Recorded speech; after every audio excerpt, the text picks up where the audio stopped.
It is the 1st of May, and workers in Nigeria have joined their counterparts all over the world to commemorate the day. In Benue, Jimmy Adzande reports that workers are lamenting the non-payment of wages even as they hope for a change. The report.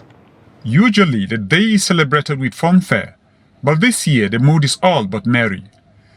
According to the workers, the persistent non-payment of workers and pensioners in the state under the present administration does not warrant any celebration. I have no reason to celebrate May Day 2023.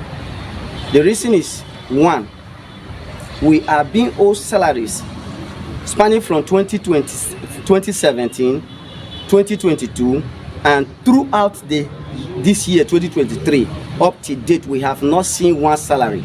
The struggle continues. That is why we are unionists. Our people normally say that a living cow does not live, stay stagnant. And so far as we are living and we are unionists, we know that we have to continue with the struggle, hoping and believing that tomorrow is going to be different. Even the workers from the private sector feel the effect, because if you're selling in the market and a civil servant who does not collect salary don't have that capital to come and patronize whatever business you're doing, so it affects both the public sector and the private sector in the state.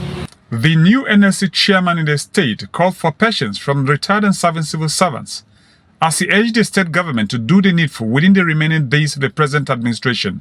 Because they're still there, and 80% of this problem is within their own administration.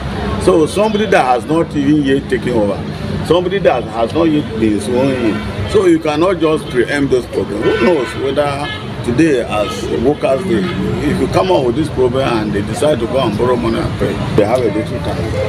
They should, within these 29 days, they should also source money and pay workers and pensioners. Others advise the incoming government at all levels to do more in the area of workers' welfare. It's very sad that a country like Nigeria does not take good care of our workers.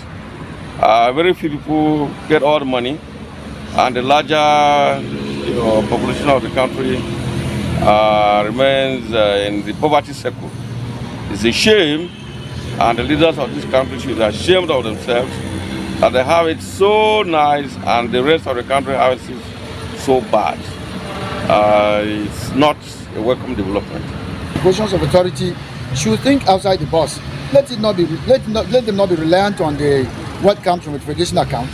We can do better. We can generate funds within our own areas with superintendent and come up with something that we can increase the welfare of workers so that they can also live and live better in today's society. Otherwise, it's actually very, very terrible. With the theme Workers' Rights and Socio-Economic Justice, the workers gathered at the LNC Secretariat in Makurdi instead of the usual public space for what they call a low-key outing.